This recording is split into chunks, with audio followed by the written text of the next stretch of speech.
어제가 현충일 추념식이 있었습니다. 윤석열 대통령이요, 추념사에서 북한에 대한 강력한 경고 메시지를 던졌습니다. 관련 얘기 들어보시고 이어가 보도록 하겠습니다.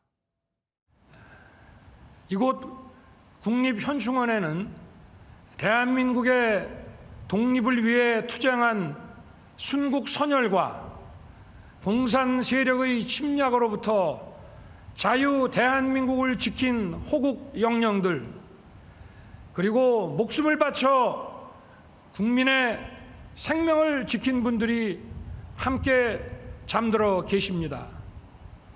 나라를 위해 숭고한 희생을 하신 모든 분들께 경의를 표하며 머리 숙여 명복을 빕니다. 지금 이 순간에도 북한의 핵과 미사일 위협은 고도화되고 있습니다. 우리 정부는 북한의 어떠한 도발에도 단호하고 엄정하게 대처할 것입니다. 북한의 핵과 미사일 위협을 억제하면서 보다 근본적이고 실질적인 안보 능력을 갖춰 나갈 것입니다. 김현주 평론가님, 이 정부 들어와서 북한의 도발에 대응하는 방식이 전 정부와는 완전히 달라진 것과 궤를 좀 같이 하는 건가요? 어떻습니까? 네, 그렇게 볼 수 있습니다. 단호하고 엄정하게라는 표현을 썼죠. 늘 강조하는 법과 원칙에 따른 기조와 일맥상통하는 표현이라고 저는 생각이 됩니다. 바로 이 전번에 있었던 그 북한의 도발, 그때 대통령실이 발표한 3가지 원칙이 있습니다. 앞으로 북의 도발에 대해서는 발사체를 분명히 명확히 밝힐 것이다. 네. 이전 정부에서 불상의, 미상의 발사체라고 표현되었던 그랬죠. 것과는 상당히 대조적이죠. 네. 그리고 도발을 도발이라 칭하지 못했던 홍길동식 대처를 더 이상 하지 않겠다라는 강력한 의지의 표명이었고요. 네. 두 번째 원칙은 반드시 상응하는 후속 조치를 취하겠다. 그래서 이전번 25일 도발에도 한미가 공조를 통해서 각 한 발씩 미사일을 발사를 했습니다. 네. 그리고 마지막 원칙이 반드시 이것은 미국과의 공조를 통해서 한미동맹에 입각해서 대처를 하겠다라는 것이었는데 네. 그 원칙에 입각해서 이전번 도발에서도 그리고 현충일 전일인 5일에 있었던 도발에서도 같은 방식의 원칙에 입각한 대처를 한 것인데요. 네. 이번에 그 SRBM 단거리 탄도미사일 같은 경우에는 이전에는 없었던 것과 같은 행태의 도발이었죠. 고도와 그리고 사거리가 다양한 여러 가지 미사일들을 섞어서 네. 8발을 발사했는데 그것도 여러 곳에서 발사를 했다는 거 아닙니까? 이것은 네. 실질적으로 대한민국에 대한 위협이 되기 때문에 이에 대해서 8발에는 8발로 응수하겠다 해서 한미가 공히 미사일을 쐈습니다. 네. 그리고 이 위협은 굳이 우리나라에만 해당되는 것이 아니라 동북아 전체에 대해서도 해당되는 것이기 때문에 일본 역시도 미국과의 공조하에 미사일 방어 훈련을 실시했습니다. 같은 스탠스를 유지하고 있는 것이라고도 해설을 할 수 네. 있겠습니다. 눈에는 눈, 이런 대응이다. 이런 신문 제목도 눈에 띄었는데 특히 어제 추념사는요. 최진봉 교수님. 네. 문재인 정부 때 북한의 좀 미온적 반응과는 상당히 대조적이었다고 언론들이 분석하던데 특히 어떤 표현 때문에 그런 건가요? 뭐 이제 저는 그렇게는 생각하지 않아요. 그러니까 언론들의 표현들은 뭐 정의는 동의하지 않지만 네. 예를 들면 뭐 6.25 전쟁을 공산 세력의 침략으로 규정하는 부분이라든지 어떠한 도발에 단호하고 엄정하게 대처하겠다 이 부분인데 저는 뭐 문재인 정부 때도 그 단호한 대처는 동일했다고 생각해요. 네. 다만 이제 차이가 있다면 대화에 대한 문을 열어놔야 된다는 부분이거든요. 그래서 저는 윤석열 대통령이 강력하게 대응하는 것 자체를 나쁘게 보지 않습니다. 저는 당연히 강력하게 대응해야 되고 북한이 어떠한 도발을 해오더라도 그 도발에 대해서는 강력한 대응을 하겠다고 하는 것을 천명하는 것은 지극히 당연하다. 저는 그렇게 생각해요. 다만 이게 이제 서로 긴장 관계가 계속 상승됐을 때 우리 한반도에 미칠 여러 가지 영향들을 함께 고려해야 된다. 다시 말씀드리면 강력한 대응을 하되 대화의 문을 항상 열어놓고 설득하려는 시도도 함께 이루어진다고 저는 봅니다. 그렇지 않으면 한반도의 긴장 관계가 고조되게 되면 우리 경제에도 영향을 미치게 되고요. 한반도가 불안감이 쌓이게 되면 외국 자본들도 빠져나가게 되는 위험성이 존재하고 있기 때문에 네. 한반도의 평화를 기본적으로 만들기 위한 수단으로서 강력한 대응, 이 두 가지가 함께 병행되는 게 필요하다고 생각을 합니다. 윤석열 대통령은 어제 현충일 추념사에서 또 이러한 내용도 언급을 했습니다. 마저 들어보시고 이어가 보도록 하겠습니다. 지금 우리 곁에는 국가 안보와 국민 안전의 최일선에서 자신을 희생하신 분들이 계십니다. 평택 물류센터 화재 현장에서 인명구조 임무를 수행하다 순직한 송탄 소방서 119 구조대 고 이형석 소방정, 고 박수동 소방장, 고 조우찬 소방교, 자유와 번영을 이룩한 나라의 국민은 조국을 위해 희생하고 헌신한 이들을 정성껏 예우해 왔습니다. 제복 입은 영웅들이 존경받는 나라를 만들어야 합니다.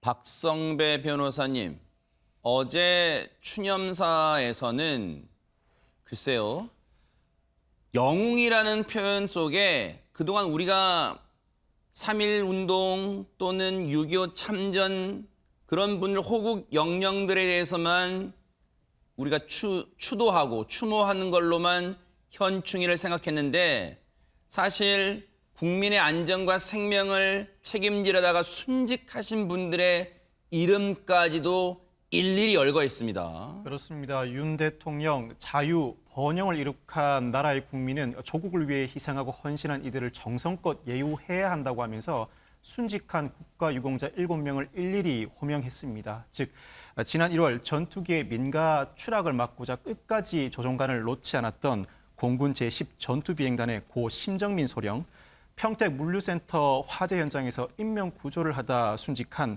고 이형석 소방정, 고 박수동 소방장, 고 조우찬 소방교, 그리고 대만 해역에서 실종 선박 수색 후 복귀하다 추락사고로 순직한 남부지방해양경찰청 항공단의 고 정두환 경감, 고 황현준 경사, 고 차주일 경사를 일일이 호명한 것입니다. 네. 그러면서 제복 입은 영웅들이 존경받는 나라를 만들어야 한다며 더 이상 영웅들의 희생이 남겨진 가족의 눈물로 이어져서는 안 된다는 취지의 발언을 하면서 보훈 정책 강화를 시사하기도 했습니다. 네. 늦은 감은 있지만 긍정적인 반응도 나오고 있습니다. 그런 가운데 어제 추념식에 참석한 김건희 여사의 모습도 눈길을 끌었다면서요, 허주연 변호사님. 맞습니다. 김건희 여사가 공식 일정을 소화한 게 윤석열 대통령 취임한 이후 어제 첫 일정이었어요. 네. 어제 비가 많이 내렸잖아요. 그랬죠. 67회 현충일 추념식도 장대비 속에서 치러져야 했는데 그래서 참석자들이 저렇게 흰색 우위를 입고 참석을 했습니다. 김건희 여사도 검은색 정장 위에 저 하얀색 우위를 입고 저렇게 똑같은 우위를 입은 윤석열 대통령 옆에 나란히 서서 행사에 참여를 했고요. 네. 이후에 앉아 있었는데 그때 이제 비가 계속 이 옷에 묻으니까 김건희 여사가 이 윤석열 대통령 옷에 묻은 이 자켓과 바지의 빗물을 수건으로 연신 닦아주는 저 모습이 지금 포착이 됐던 그 겁니다. 모습인가 보네요. 네, 맞습니다. 그리고요, 윤석열 대통령도 김건희 여사 우위에 그 단추를 채워주거나 모자를 씌워주는 그런 모습을 보이면서 서로를 챙기는 모습이 눈길을 끌었습니다. 네. 사실 어제 비만 내린 게 아니라 바람도 상당히 강하게 불어서 우위를 입고 있어도 많이 젖었을 거예요. 이제 그래서 이제 저렇게 또 챙겨주는 모습도 언론에 포착이 됐습니다. 그런데 윤석열 보세요. 이 빗물을 수건으로 닦아주는 모습도 이제 언론들이 계속해서 포착했고, 이 아마 참석자들과 같이 우위를 입고, 그러니까 우비를 입고 있는 비옷을 입고 있는 것도 좀 이 평등하게 대통령 부부라고 해서 옆에 참모진들이 우산 씌워주거나 하는 그런 장면은 없었습니다. 윤석열 대통령과 김건희 여사 현충일 추념식 이후에 이곳도 함께 들렀다고 하는데요. 영상으로 만나보시고 이어가 보도록 하겠습니다.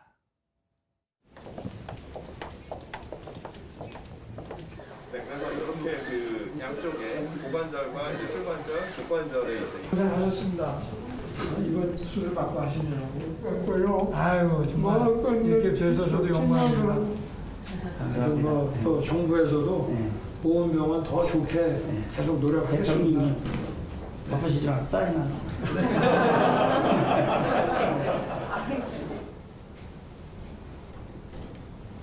글도 잘 쓰십니다.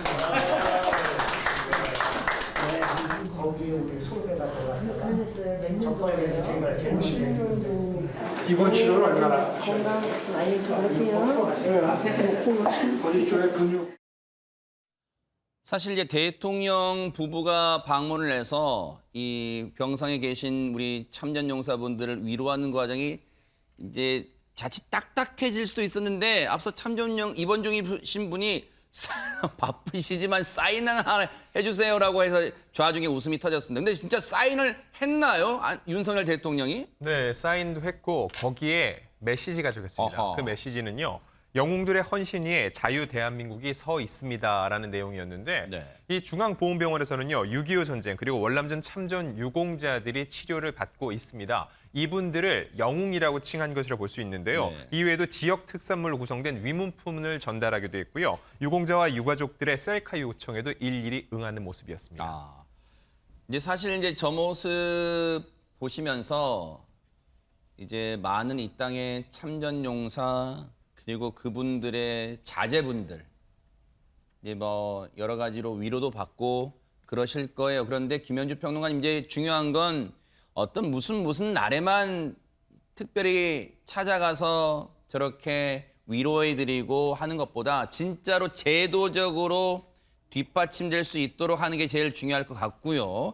그리고 이제 언론들이 이 점을 좀 포착하고 이제 주목하고 있는 것 같아요. 김건희 여사가 현충일 추념식에 비가 오는 날에도 참석하는 것 외에도 보훈병원을 같이 방문했다? 이거 앞으로의 행보에 조금 변화가 있는 건가? 라는 쪽에 주목하는 것 같습니다. 뭐 대통령 배우자로서 할 수 있는 일, 또 해야 할 일에 대해서는 당연히 앞으로 이제 참석이 있을 것으로 생각이 되고요. 해외에서 이제 국빈 방문 같은 경우가 있을 시에 상대방의 그 배우자가 계시지 않습니까? 네. 그 배우자와의 일정을 소화하는 뭐 이런 행보들은 당연히 있어야 되는 것이겠죠. 네네. 그리고 이제 해외 순방 시에 대통령의 배우자로서 활동을 한다든지 네. 그러니까 뭐 기존의 제2부속실을 폐지하거나 영부인 호칭 없애겠다 하는 것은 대통령으로 선출된 것은 대통령 본인이지 대통령의 배우자가 아니다라는 뜻에서 그 의도에서 이제 시행됐던 것이고 그렇지만 이제 실제로 대통령에 취임하고 나서 또 부인으로서 행보가 이어지다 보니까 아무래도 좀 일을 도와주는 분들이 필요하겠다고 해서 부속실 내에 겸임으로 그 대통령 부인 배우자의 활동을 보조해주는 그런 업무도 있는 것으로 봐서는 국내의 여러 가지 공익적인 목적을 위한 활동이라든가 해외 순방 혹은 해외 국빈 방문이 있을 경우에 대통령 배우자로서의 행보는 분명히 있을 것이라고 생각이 됩니다. 네. 요거 하나 여쭤볼까요? 최재봉 교수님. 네. 또 이제 야권에서는 그래요. 영부인 쉽게 말하면 의전 담당하는 제2부속실 없앤다고 해놓고 이거 꼼수 아니냐? 대통령실에 별도로 뭐 이렇게 뭐 이 영부인 의전 같은 것도 담당하고 하는 거 꼼수 아니냐? 이제 그런 얘기도 나와요. 아니 뭐 지금 상태에서는 있어야 한다고 저는 봐요. 왜냐하면 지난번에 이제 사진 논란이 좀 있었잖아요. 물론 이제 김건희 여사가 본인의 휴대전화로 다른 분이 찍긴 했지만 그 사진이 이제 팬카페에 제공되고 이러면서 논란이 좀 많았어요. 그랬죠, 왜냐하면 이게 그 본인이 잘 모를 수도 있잖아요. 김건희 여사 입장에서 이렇게 해도 괜찮겠지라고 생각할 수도 있어요. 근데 그게 국가 시스템 자체에서 대통령실과 관련된 부분은 보안도 문제가 될 수도 있고 그다음에 이제 대통령 기록물로도 저장해야 될 필요성이 있거든요. 이런 부분들은 옆에 누가 보좌를 해줘야 돼요. 그러니까 대통령 부인의 역할이라고 하는 것이 지금 본인은 처음에 그냥 민간인이시다 그렇게 되신 거잖아. 그럼 잘 모르시니까 옆에서 보좌하는 게 저는 반드시 필요하다고 생각해요. 그게 어찌 보면 대통령 부인으로서 역할이 우리나라의 어떤 그 국익을 위해서 일하는 거 아니겠어요? 근데 그런 부분들에 대해서 착오가 생기면 안 되기 때문에 네. 저는 그 부분을 가지고 문제 삼을 수는 없고 정말 열심히 잘 도와주실 분이 있다고 하면 또 뭐 부속실 없앴다고 하더라도 필요하면 또 세울 수도 있는 거죠. 저는 그렇게 봐요. 그러니까 이게 만약 진행되는 과정에 있어서 보완이 필요한 부분이 있어서 보완을 하는 것 자체를 문제 삼을 수는 없다고 저는 보고 그런 일들이 잘 이루어져서 도리어 대통령 부인으로서 외교 역할을 잘할 수 있다고 하면 국익에 도움이 되는 거죠. 네. 자, 이런 가운데요. 윤석열 대통령이 최근 여러분이 아마 기사로 많이 접하셨을 거예요. 문재인 전 대통령 부부가 이제 내려가 살고 있는 양산마을 사저 있잖아요. 그곳이 이제 뭐 일각에서 뭐 표현을 그렇게 하는 보수 성향 유튜버, 이게 보수 성향 유튜버가 맞는지는 모르겠습니다만 어쨌든 그 사람들이 계속 확성기 시위를 하고 뭐 욕설해대고 하는 것 때문에 문재인 전 대통령 부부는 물론이고 주변 분들이 지금 많이 고통 속에 지금 살고 계시잖아요. 관련해서 오늘 윤석열 대통령이 기자들의 질문을 받았습니다. 뭐라고 했는지 들어보시고 이어가 보도록 하겠습니다. 한 달 뒤에 네가 어떻게 될 것 같아? 너는 바로 조사받고 징역하죠? 문재인 간첩! 정말 국민이고 비판 안 주고 니한테 비판하면 국민이 니 앞에 심어놓은 상처를 사과해! 나가서 무릎 꿇고 사과해! 고통스러워하는 모습을 보면서 우리 그것을 그동안 이 가슴속에 멍들었던 것들을 바람은 단두대에 세워갖고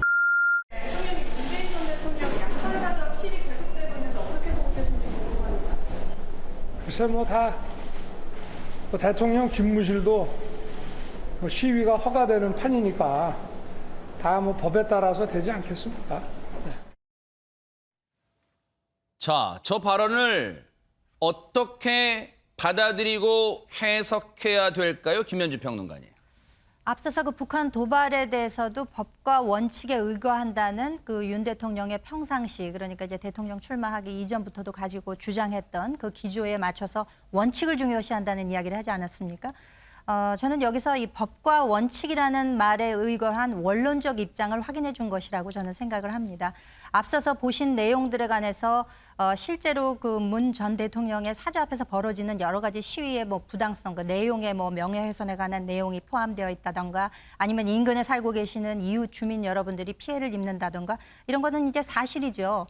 하지만 그 최근에 민주당 의원들 중심으로 사생활 침해 또는 그 집회 및 시위 금지에 관한 법안이 발의되기도 했고 이런 것들이 나중에 이제 유효하게 되면 그 역시도 법에 의한 처리에 의해서 어떤 이 불법적인 시위나 이런 것들에 대한 처리의 한 방편이 될 수 있을 것이고 네. 그리고 실제로 지금 그 와서 시위를 하는 분들 가운데 네. 양산경찰서장이 하지 말아라라고 했더니 이것은 왜 기본적인 권한을 헌법에서 부여한 표현의 자유를 왜 박탈하려고 하느냐. 양산경찰서장을 앞으로 고소고발하겠다라는 백신 피해 유가족들도 있었습니다. 이렇기 때문에 거기 이해관계가 굉장히 그 접점으로 교차되는 지점이 있다고 생각되고 대통령의 말은 법과 원칙이라는 그 기조에 의거한 원론적인 이야기라고 생각이 됩니다. 근데요, 오늘자 말고 어제 조간에 보면 허주현 변호사님, 윤석열 대통령이 양산 사저 이 앞에서 벌어지고 있는 시위에 대해서 뭔가 우려 섞인 반응을 보였다 이런 보도가 있었잖아요. 네, 이게 지난달부터 민주당 쪽에서 먼저 이제 윤석열 대통령이 뭔가 한마디라도 해야 되는 게 아니냐 이런 얘기들이 나왔었어요. 지금 윤건영 의원이 SNS에 글을 올려서 윤석열 대통령도 할 수 있는 조치를 해라 이렇게 촉구를 하기도 했었고 또 이제 개입을 요청하면서 정청래 의원도 이 집시법 관련 개정안을 발의했거든요. 그러니까 전직 대통령 사저에서 집회 시위 금지해라 뭐 이런 내용이 들어간 개정안 발의도 하면서 네. 이 대통령실 쪽에서 조금 이 보수 세력이 시위를 하는 거니까 좀 약간 자제를 요청을 좀 하는 게 좋지 않겠냐 이런 얘기가 나왔었는데 어제 한 매체가 보도를 했는데 어떤 보도가 나왔냐면요. 대통령실 관계자 발전원이다라고 하면서 윤석열 대통령이 욕설과 모욕이 뒤섞인 시위로 인해서 마을 주민들까지 병원 신세를 지는 것에 대해서 굉장히 우려를 하고 있다. 그래서 이런 시위는 좀 자제했으면 좋겠다는 취지로 참모들한테 당부를 했다는 거예요. 이 익명을 전제한 참모가 사실은 이걸로 따로 회의도 했었다. 근데 이 회의 자리에서 비판하는 것은 누구나 할 수 있지만 이 방법이 좀 합리적이고 비폭력적인 방법이 돼야 되는 게 아니냐 이런 얘기가 나왔었다는 겁니다. 그런데 이게 지금 회의 시점이요. 6월 1일 지방선거 직전이었다는 거예요. 그래서 혹시 선거에 영향을 줄까 봐 공개를 하지 않았었을 뿐이다. 이 윤석열 대통령의 뜻은 이렇다라고 했는데 네. 오늘 아침에 아까 영상 보시는 것처럼 출근길 질문에서 윤석열 대통령이 직접 뭐라고 얘기를 했냐면요. 법대로 돼야 된다. 지금 대통령 집무실도 시위가 허락되는 마당에 약간 이런 식으로 애매한 어떤 원론적인 얘기만 했거든요. 그래서 윤석열 대통령의 진정한 속내가 뭐냐라는 얘기도 지금 관심이 모아지고 있는 상황입니다. 이게요, 최재문 교수님, 예.